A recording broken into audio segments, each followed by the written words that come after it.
enlace iónico primero.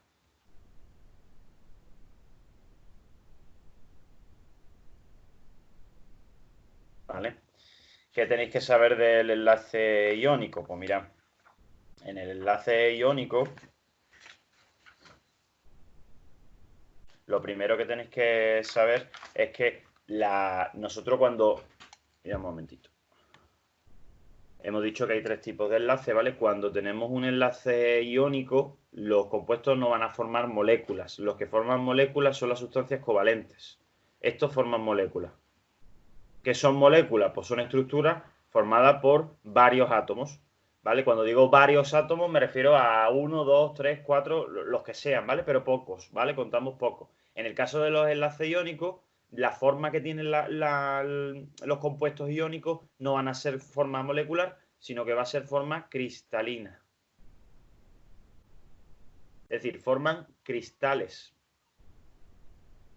¿vale? ¿Y qué es eso de los cristales? Los cristales lo que viene a decir es algo así. Es que, por ejemplo, en el caso del NaCl,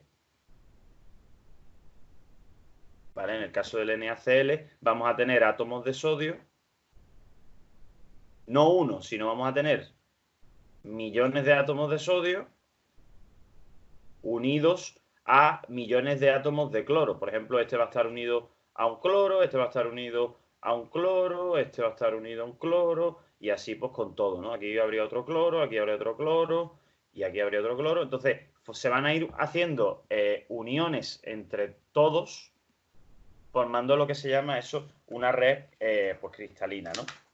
Las redes cristalinas que, digamos, van a tener de propiedades. El hecho de que tengan tantísimos átomos, muchos átomos, ¿vale? Pues va a darle o le va a conceder una serie de propiedades que son pues importantes de saber, ¿no? Os las voy a apuntar por aquí para que las tengáis.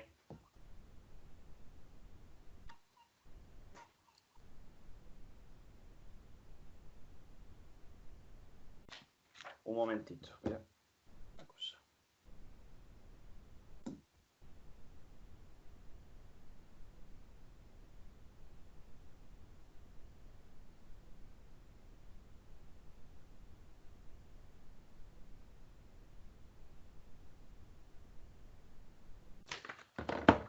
Venga, propiedades.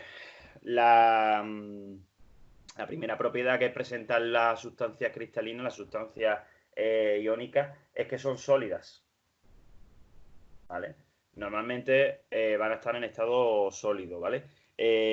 Otra de las propiedades que tiene es que son duras, ¿vale?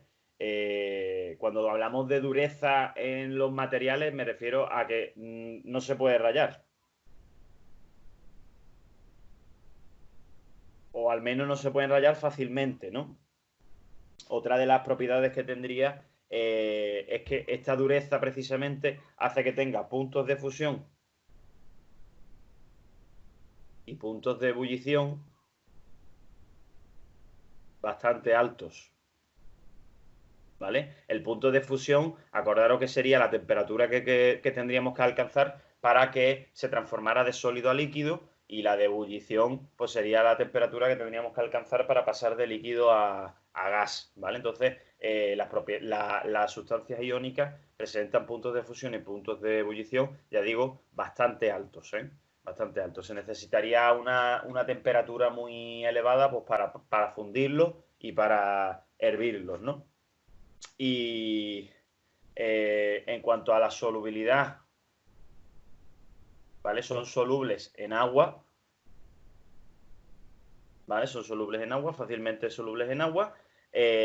¿Por qué? Pues porque el agua es una sustancia polar, ¿vale? Lo de la polaridad lo veremos con los enlaces covalentes, pero lo menciono ya, ¿vale? El agua es una sustancia polar. Y lo que son los compuestos iónicos, los enlaces iónicos, pues presentan precisamente cargas, muchas cargas. Los enlaces iónicos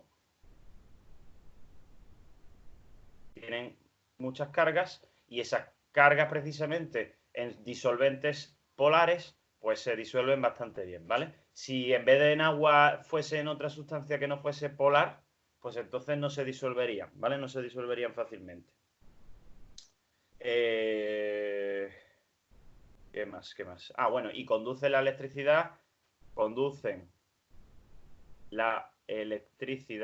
cuidado con esto, ¿vale? Conducen la electricidad, pero no en estado sólido, sino disueltas en agua. Cuando están disueltas en agua, conducen muy bien la electricidad, pero cuando están en estado sólido, es decir, sin disolverse, entonces no conducen bien la electricidad, ¿vale? Estas son las propiedades. Para que entendáis las propiedades, cuando hablamos de enlaces iónicos,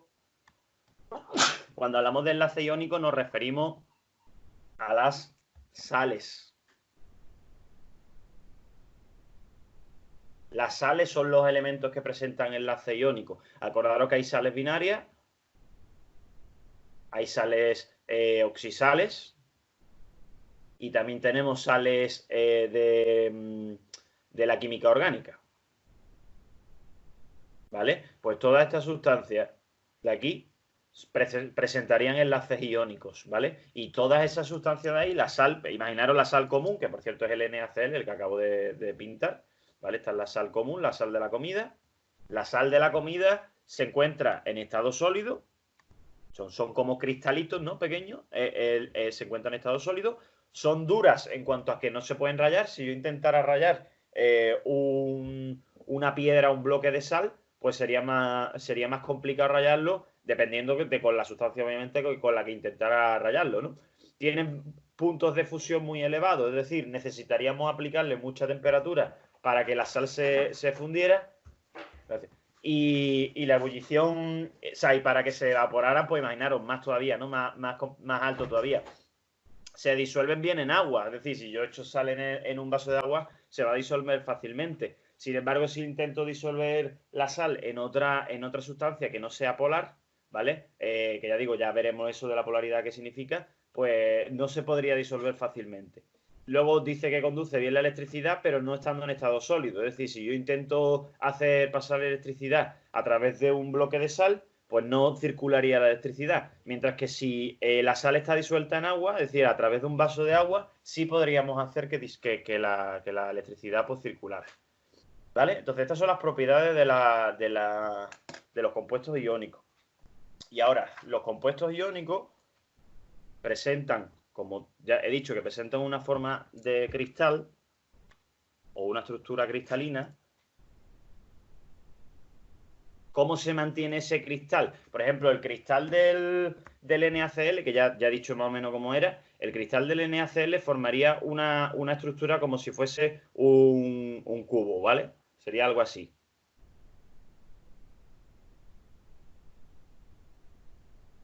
¿Vale? Sería pues algo así. ¿Vale? Y luego por aquí en medio pues tendríamos otros átomos, y entonces cada uno de estos átomos pues formaría algo así, ¿vale? Esto sería aquí algo así y algo así. Esta es la estructura, por ejemplo, del NaCl.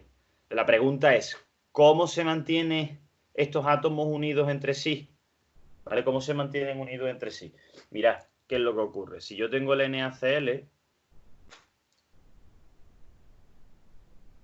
para que el NaCl se mantenga unido de esta forma, lo que tiene que ocurrir es que los átomos de sodio se unan a los átomos de cloro. El problema cuál es que los átomos de cloro son diatómicos. Y esto se transformaría pues en NaCl, ¿vale? Cl. El ajuste de esta reacción pues tendríamos que hacerlo teniendo en cuenta que necesitaríamos o bien 2 sodios y 2 NaCl para que estuviese ajustado, o bien, que es lo que vamos a hacer nosotros en realidad, medio cloro. ¿Vale? Este va a ser el ajuste que hagamos. Entonces, hay digamos, una energía que es la que mantiene unido a las sustancias iónicas, que se llama energía reticular. ¿Vale? La energía reticular es la energía que mantiene unidos a los átomos en pues, compuestos de este tipo, ¿no? En compuestos cristalinos. La energía reticular se escribe con la letra U, y esa energía, esa letra, pues se puede calcular teniendo en cuenta precisamente pues la reacción, ¿no? Lo que es el proceso este de la reacción. Vale, ¿cómo se hace ese cálculo, ¿no? ¿Cómo se calcula esta energía reticular? Pues lo primero que tenemos que saber es que el sodio cuando está en el elemento, está en el elemento, siempre va a estar en estado sólido, el cloro va a estar en estado gaseoso y el NaCl, como es una sal, hemos dicho, pues se supone pues que tendríamos aquí pues estado sólido, porque es como suelen estar las sales, ¿no? Entonces, ¿qué es lo que tenemos que hacer nosotros? Tenemos que ir calculando una serie de energías de manera que transformemos tanto el sodio que está en estado sólido como el cloro que está en estado gaseoso, lo tenemos que transformar en iones, ¿vale? En iones y en estado gaseoso además. Entonces, uno de los cambios que tenemos que hacer es que el sodio que está en estado sólido se transforme a sodio en estado gaseoso, que es un cambio de estado de sólido a gas, pues acordaros que se llamaba sublimación, y esa sublimación pues se escribiría con la letra S, ¿vale? Es como lo voy a escribir. Ya tengo el sodio en estado gaseoso. El cloro ya está en estado gaseoso. El problema es que del cloro pues era una molécula. Yo necesito que esa molécula pues no sea molécula, sino que sea átomo. Entonces, como el cloro, acordaros que el cloro está formado por dos átomos de cloro, lo que necesito es romper ese enlace para que me queden átomos de cloro sueltos. ¿Y cómo se hace esa transformación? Pues aplicando una energía que se llama energía de disociación. La energía de disociación es la energía que usamos para romper moléculas para que me queden átomos individuales. Y teniendo en cuenta que el ajuste de la reacción requiere de media cloro, pues tendríamos que aplicarle también media energía de disociación. Esa media energía de disociación, ¿qué va a hacer? Va a hacer que me quede un átomo de cloro en estado gaseoso. ¿Vale? Ya tengo los dos átomos en estado gaseoso. ¿Ahora qué necesito? Necesito transformarlo a ión. ¿Vale? Necesito transformarlo a ión. Y en el caso del sodio, como hemos dicho que el sodio es un metal, pues tiende a perder electrones, con lo cual si tiende a perder electrones va a quedar cargado positivamente, mientras que el cloro, como es un no metal, tiende a ganar electrones, y si tiende a ganar electrones, pues quedaría cargado negativamente. Entonces, ¿cuál es la energía necesaria para arrancarle un electrón a un átomo neutro en estado gaseoso? Pues la energía de ionización.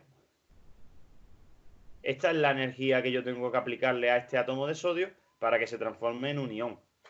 ¿Y cuál era la energía mínima necesaria para que un elemento gane un electrón estando en estado gaseoso y en estado neutro? Pues lo que se llamaba la afinidad electrónica.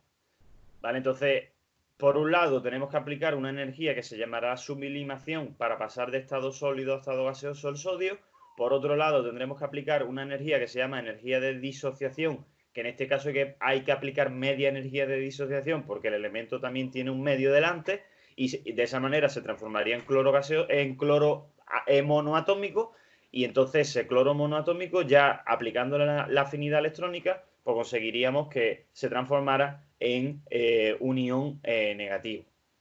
Y una vez que ya tengo el ión positivo de aquí y una vez que ya tengo el ión negativo de aquí, estos dos elementos en estado iónico se unirían para transformarse en esto mediante la energía que hemos mencionado antes, la energía reticular. Entonces, esta es la energía que los mantiene unidos. Cuando nosotros escribíamos, por cierto, la reacción al principio, esta reacción que yo he escrito se llama reacción de formación. ¿Por qué? Porque si yo quería formar el NaCl, pues tenía que partir de los elementos que lo componían, en este caso el sodio y el cloro, que son este y este. Entonces, esto es una reacción de formación. Y si es una reacción de formación, tendrá una entalpía, que es la entalpía de formación de la reacción. ¿Vale? Entonces, todas estas energías que yo he escrito aquí, al final se resumen en una fórmula, que es la que vosotros pues, tenéis que utilizar, ¿no? ¿Y cuál es esa fórmula de ahí? Pues esa fórmula de ahí se puede decir que la entalpía de formación de toda la reacción va a ser la suma de todas estas energías que han ido participando, es decir, la sublimación que puse al principio, más la media disociación del cloro, más la energía de ionización, más la afinidad electrónica, más la energía reticular, que es la que mantiene unido a todo el compuesto. Entonces, esta sería la fórmula en esta reacción, cuidado, ¿vale? En esta reacción. Ahora os pondré otro ejemplo. Entonces, todo esto que he hecho de escribir ¿vale? De escribir la de escribir la fórmula y de cambiar los elementos de estado y luego transformarlos a iones y unirlo y tal.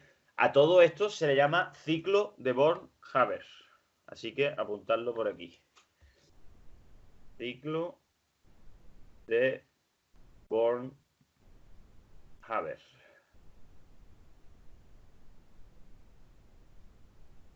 Y esto es uno de los ejercicios que os pueden pedir. No es muy común, porque no es muy común que caiga, por ejemplo, en selectividad, pero sí, pues tenéis que saber hacerlo porque podría caer, ¿vale? Podría caer.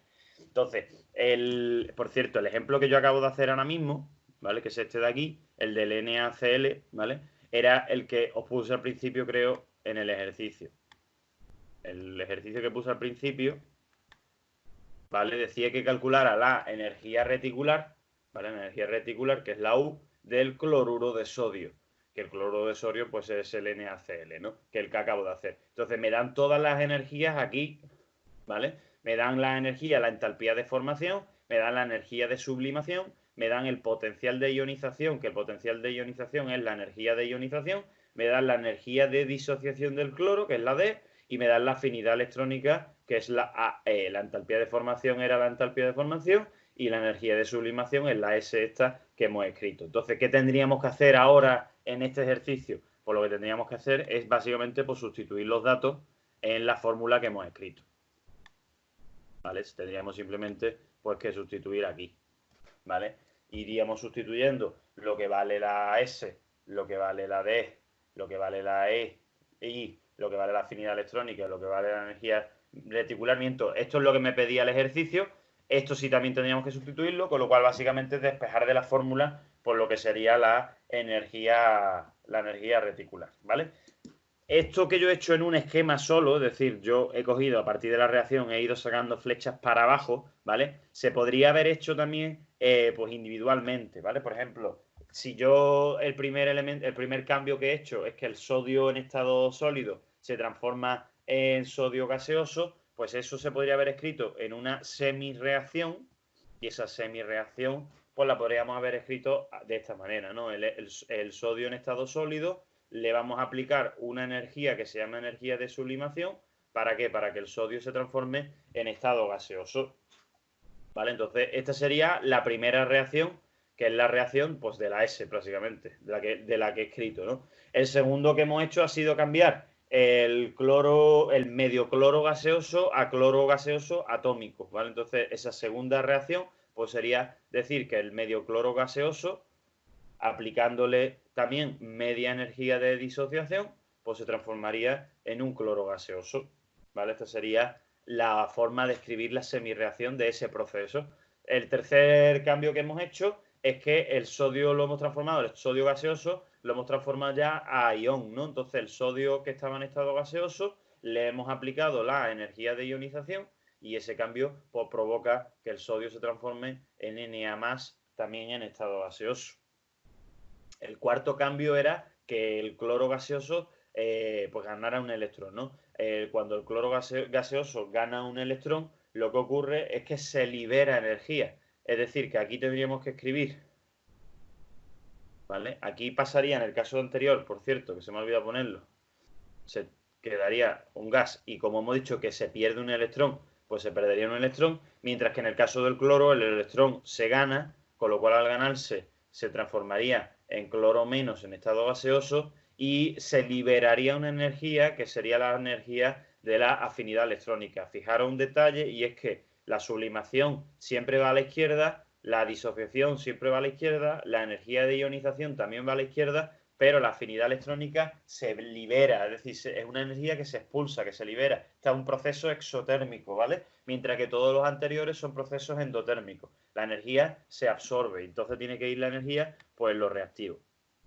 Y luego tendríamos otro de los procesos, ¿no? Que hemos, que hemos escrito ya, pues sería el quinto paso, que era pues que el sodio ya con anión más el cloro anión, pues se transformará en NaCl que ya estará en estado sólido, más una energía que también se libera y que esa energía que se libera pues sería la energía reticular, ¿vale? Esta sería la forma de escribir el último paso, ¿no? Que es la última reacción y que si os fijáis, pues también es una reacción exotérmica. Acordaros una cosa, cuando una reacción era exotérmica, la entalpía o la energía pues tenía que ser menor que cero.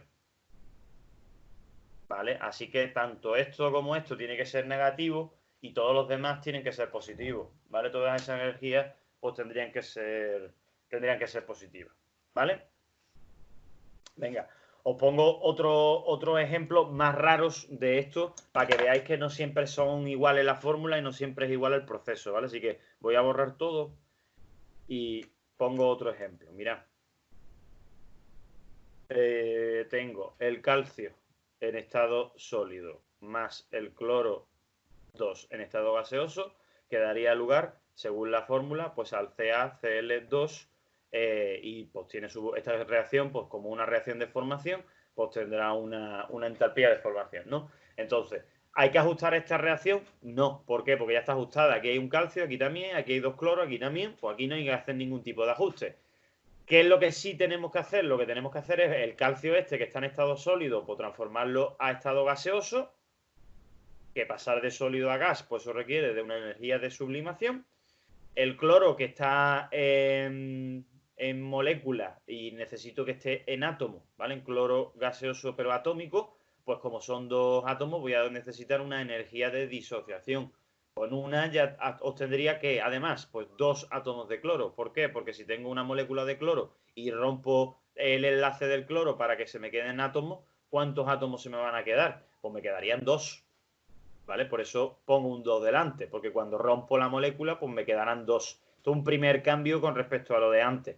Segundo cambio, el calcio, ¿vale? El calcio, acordaros que no sé si me acuerdo, ¿no? Pero el calcio creo que tenía Z igual a 20 y su configuración electrónica sería 1s2, 2s2, 2p6, 3s2, 3p6 y luego serían 4s2. El hecho de que termine en 4s2, ¿qué quiere decir? Pues que tiende a perder dos electrones, pierde dos electrones. Dos. Entonces, si el calcio tiene que perder dos electrones, tenemos que primero perder uno y después perder otro. ¿Vale? ¿Y cómo se llama a eso de perder electrones? Pues hemos dicho que se llamaba energía de ionización. Y también os dije el otro día que la energía de ionización no solamente había una, sino había uno por cada electrón que arrancáramos. O sea que esto es la primera energía de ionización y esta sería la segunda energía de ionización. Es decir, una energía por cada electrón que arrancamos. Acordaros también que la primera energía de ionización siempre era más pequeña pues, que la segunda. Es decir, para arrancar un segundo electrón pues se necesitaba más energía que en el caso del primero y para arrancar un tercero, pues más de lo mismo, ¿no? Luego, este cloro que está en estado gaseoso lo tenemos que transformar también a ion y el cloro ese sí, pues no solamente ganaba un electrón, y entonces pues como solo ganaba un electrón, pues se iba a quedar como cloro menos y por tanto la energía que participaría aquí sería la afinidad electrónica, solo que como tengo dos átomos de cloro, pues si aplico dos afinidades electrónicas, pues obtendré dos átomos de cloro iónico, de cloro menos.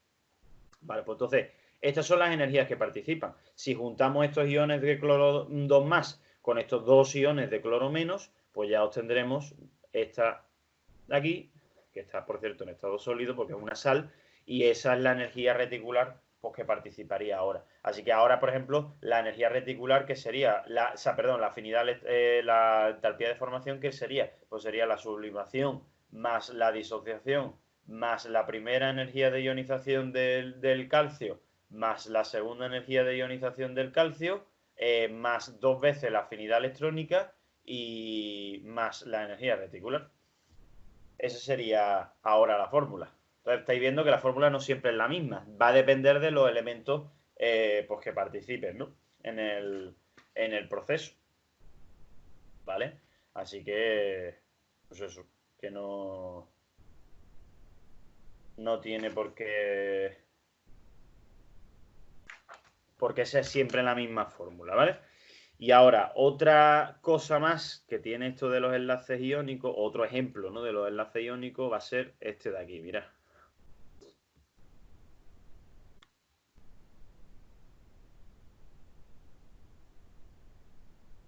Borro.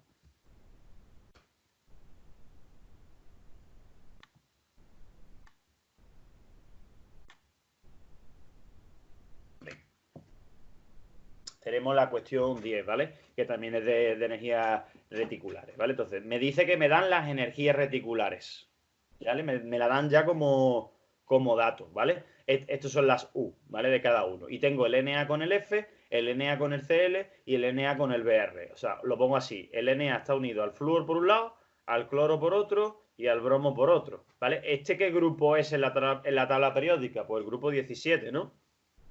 Este sería el grupo 17.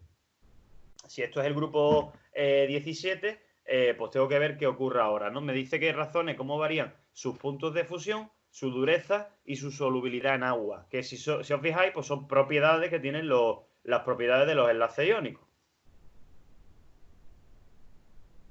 ¿Vale? Cuando me dice que razone cómo varían, lo que me están preguntando es que indique quién tendrá mayor punto de fusión, quién tendrá mayor dureza y quién tendrá mayor solubilidad y quién tendrá menor punto de fusión, menor dureza y menor solubilidad, ¿vale? Eso es lo que me estarían diciendo. Y eso todo, ¿cómo lo miro? Pues lo miro con la energía reticular, que si os fijáis, está en negativa. ¿Por qué? Pues por lo que he dicho antes, porque es una energía que se libera, es decir, es exotérmica. Pero en cuanto a número, tengo 914, tengo 770 y tengo 728. ¿Vale? Esos son los tres números pues que tenemos, ¿no? En cuanto a la energía reticular.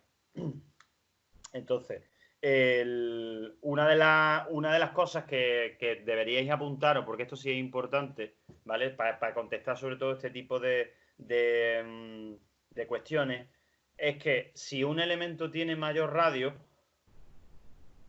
¿vale? Si tiene mayor radio, entonces tendrá menor energía reticular.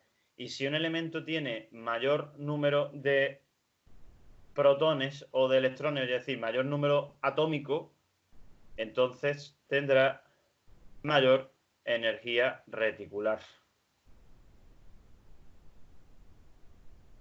¿Vale? Este sería el cuadro pues, que explicaría un poco tanto lo que es el radio como lo que es la Z, pues el tema de la energía reticular. Y si os fijáis, pues en el caso del flúor, cloro y bromo, como vamos bajando en la tabla periódica, el periodo aumenta. Entonces, si el periodo aumenta, aumenta el radio. Y si aumenta el radio, ¿qué ocurre con la energía reticular? Porque disminuye. Paso de 914 a 770 a 728. O sea, lo que está pasando es esto.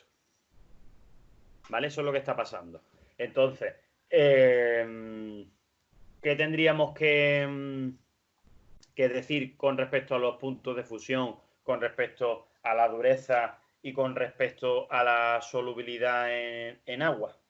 En cuanto a la energía reticular, pues ya digo, es el dato que me están dando en el ejercicio. Entonces, lo que tendríamos que decir, ¿vale? Es que se supone que cuanto la energía reticular es la energía que mantiene unidos pues a lo que son las estructuras cristalinas que hemos comentado antes. Entonces, cuanto mayor sea la energía reticular, pues se supone que con mayor fuerza va a estar unidos esos elementos. Si están más unidos, con lo cual el que tenga mayor U, pues ¿qué es lo que va a ocurrir? Pues que va a tener mayor punto de fusión. ¿Por qué? Porque al estar más unidos, pues va a costar más trabajo romper esos enlaces que va a hacer los que cambien de estado. Su dureza, pues también va a ser mayor. O sea, lo que es la dureza también va a ser mayor. Y la solubilidad en agua, pues también va a ser mayor su solubilidad en agua. Es decir, va a ser más soluble en agua aquellas sustancias que tengan mayor energía reticular. ¿Por qué? Por el tema de lo que hemos dicho antes de la polaridad. ¿Vale? El hecho de que el agua sea una sustancia polar, pues haría que lo que es las sustancias que tengan mayor punto de fusión, es decir, mayor energía reticular, pues se disuelvan más fácilmente debido a esa polaridad que presentaría el NaF. No sé si os acordáis, pero cuando vimos electronegatividad, ¿vale? Cuando vimos la electronegatividad, el flúor era el más electronegativo. ¿Y eso qué hace? Pues que hace que las moléculas que presenten flúor pues sean más polares. Por tanto, al ser más polares, pues se disolverán más fácilmente con sustancias que sean también polares. ¿Vale? Así que, pues eso, tendríamos en cuanto a la solubilidad, pues el más fácil en disolverse pues sería el NaF y el menos fácil, el que más costaría disolver, pues sería el NaBr. ¿Vale? Este sería el que más costaría disolver, ¿no? Y en cuanto a, ya digo, punto de fusión y dureza, pues cuanto mayor sea la energía reticular, mayor punto de fusión presentará y mayor dureza, pues también presentará este tipo de compuestos. ¿Vale? Entonces, pues estos son los enlaces iónicos. Y estos son los tipos de ejercicios que os pueden preguntar. En enlace iónico os pueden preguntar o bien que hagáis el ciclo de von Haber, que es lo que hemos hecho antes, o bien que a partir de sus propiedades, pues que contestéis algunas cuestiones de tipo, pues eso, de decir quién tiene más puntos de fusión, o quién tiene más dureza, o quién conduce mejor la electricidad, o quién será más soluble en agua, o preguntas de ese tipo, ¿vale? Preguntas de ese tipo, todo relacionado siempre o con las propiedades o con el ciclo de von Haber. No hay otro tipo de ejercicio que os puedan preguntar en cuanto a enlace iónico.